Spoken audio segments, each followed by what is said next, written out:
मानवी संस्कृतीचा उगम आणि उपवासाची आदी परंपरा. हजरत आदम अलैहिस्सलाम ते पवित्र रमजान पर्यंतचा प्रवास. विशेष संपादकीय लेख. सय्यद राज जागीरदार, संपादक लोकशाही तंत्र, बीड. संपूर्ण जगात सध्या पवित्र रमजान महिन्याचा प्रारंभ झालेला आहे. पहाटेच्या वेळी घुमणारा सहरीचा आवाज आणि सायंकाळी इफ्तारच्या वेळी दिसणारी बंधुभावाची दृश्ये मनाला प्रसन्न करत आहेत. इस्लाम धर्मात रमजानच्या उपवासांना रोजा अनन्यसाधारण महत्त्व आहे. सामान्यतः असा समज आहे की उपवासाची ही परंपरा सुमारे 1400 वर्षांपूर्वी मुहम्मद पैगंबर सल्लल्लाहु अलैहि वसल्लम यांच्या काळापासून सुरू झाली. मात्र धार्मिक इतिहास आणि प्राचीन ग्रंथांचा अभ्यास केला असता एक अत्यंत महत्त्वाचे तथ्य समोर येते. रोजा किंवा उपवासाची ही साखळी मानवी संस्कृती इतकीच जुनी असून ती जगातील पहिले मानव हजरत आदम अलैहिस्सलाम यांच्या काळापासून अविरत सुरू आहे. हजरत आदम अलैहिस्सलाम. मानवी इतिहासातील उपवासाचे उगमस्थान. इस्लामिक मान्यतांनुसार जेव्हा अल्लाहने हजरत आदम अलैहिस्सलाम यांना पृथ्वीवर पाठवले, तेव्हा त्यांनी ईश्वराच्या कृतज्ञतेपोटी आणि आत्मशुद्धीसाठी उपवास धरण्यास सुरुवात केली. मानवी इतिहासातील हे पहिले अधिकृत उपवास मानले जातात. हजरत आदम अलैहिस्सलाम प्रत्येक चंद्र महिन्याच्या 13, 14 आणि 15 तारखेला न चुकता उपवास करत असत. या 3 दिवसांना अय्याम एबीज म्हणजेच पांढरे दिवस असे म्हटले जाते. यावरून हे स्पष्ट होते की उपवास ही संकल्पना केवळ एका विशिष्ट काळापुरती मर्यादित नसून ती मानवाच्या अस्तित्वाच्या पहिल्या दिवसापासून त्याच्या जीवनाचा अविभाज्य भाग राहिली आहे. हजरत आदम अलैहिस्सलाम यांनी घालून दिलेला हा पायाच पुढे मानवी संस्कृतीची आध्यात्मिक ओळख बनला. 1400 वर्षांची रमजान परंपरा आणि प्रेषितांचा वारसा. सुमारे 1400 वर्षांपूर्वी जेव्हा पवित्र कुराणचे अवतरण झाले, तेव्हा प्रेषित मुहम्मद सल्लल्लाहु अलैहि वसल्लम यांच्या माध्यमातून रमजानचे 30 दिवसांचे उपवास मुस्लिम समुदायासाठी अनिवार्य फर्ज करण्यात आले.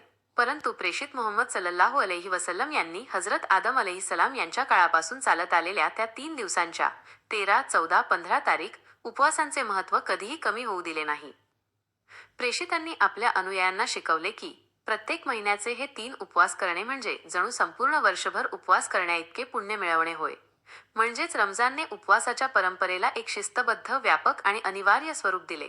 मात्र या परंपरेची मुळे मानवाच्या निर्मिती इतकीच खोलवर रुजलेली आहेत. विज्ञानाच्या कसोटीवर प्राचीन परंपरा. पौर्णिमेचा परिणाम. हजरत आदम अलैहिस्सलाम यांनी नेमक्या याच 3 तारखा का निवडल्या असाव्यात? याचे उत्तर आजचे आधुनिक विज्ञान देताना दिसते. चंद्र महिन्याच्या 13, 14 आणि 15 या तारखांना पौर्णिमा असते, जेव्हा चंद्र आपल्या पूर्ण तेजात असतो. नैसर्गिक समतोल. ज्याप्रमाणे चंद्राच्या गुरुत्वाकर्षणामुळे समुद्रात भरती ओहोटी येते, त्याचप्रमाणे मानवी शरीरातील 70% पाण्यावरही त्याचा परिणाम होतो. या दिवसांत मानवी भावना आणि मानसिक स्थिती अधिक संवेदनशील असते. मानसिक नियंत्रण. या काळात उपवास केल्याने माणसाच्या रागावर, भावनेवर आणि रक्ताभिसरणावर नियंत्रण राहते. शरीराची शुद्धी. आजचे विज्ञान ज्याला शारीरिक शुद्धीकरण म्हणते, ती प्रक्रिया हजरत आदम अलैहिस्सलाम यांनी हजारो वर्षांपूर्वी उपवासाच्या माध्यमातून जगाला शिकवली होती. रमजान केवळ तहान-भूक नव्हे तर संयमाची शाळा. हजरत आदम अलैहिस्सलाम यांच्यापासून सुरू झालेला हा प्रवास आज रमजानच्या रूपात आपल्यासमोर एका महान संस्कार केंद्रासारखा उभा आहे.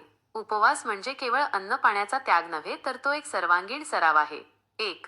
वाणीचा संयम. खोटे बोलणे, कुणाची निंदा करणे किंवा कटू शब्द वापरणे टाळून आपल्या जिभेचा उपवास करणे. 2. दृष्टीची मर्यादा. वाईट किंवा अनैतिक गोष्टींकडे पाहण्यापासून स्वतःला रोखणे.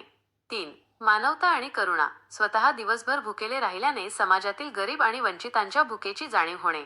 त्यांच्या मदतीसाठी दानतत्वाच्या माध्यमातून पुढे येणे आणि जकात खैरात करणे. 4. हृदयाची शुद्धी. मनात कुणाबद्दलही द्वेष, मत्सर किंवा कपट न ठेवता सर्वांशी प्रेमाने वागणे. संपादकीय निष्कर्ष. मानवी मूल्यांचा अखंड प्रवाह. उपवास ही केवळ एक धार्मिक विधी नसून ती मानवाला माणूस बनवणारी एक जीवन पद्धती आहे.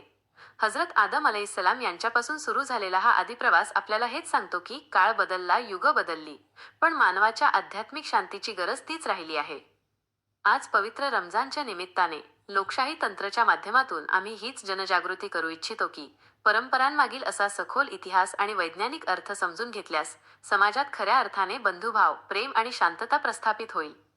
हजरत आदम अलैहिस्सलाम यांचा तो आदी प्रवास आणि प्रेषित मुहम्मद सल्लल्लाहु अलैहि वसल्लम यांची ही महान शिकवण आपल्या सर्वांच्या आयुष्यात प्रकाश घेऊन येवो. लोकशाही तंत्र. आवाज आपल्या लोकशाहीचा. आमच्या लोकशाही तंत्र न्यूज चॅनलला लाईक करा, शेअर करा आणि सबस्क्राईब करायला विसरू नका. संपादक सय्यद राज जागीरदार, लोकशाही तंत्र.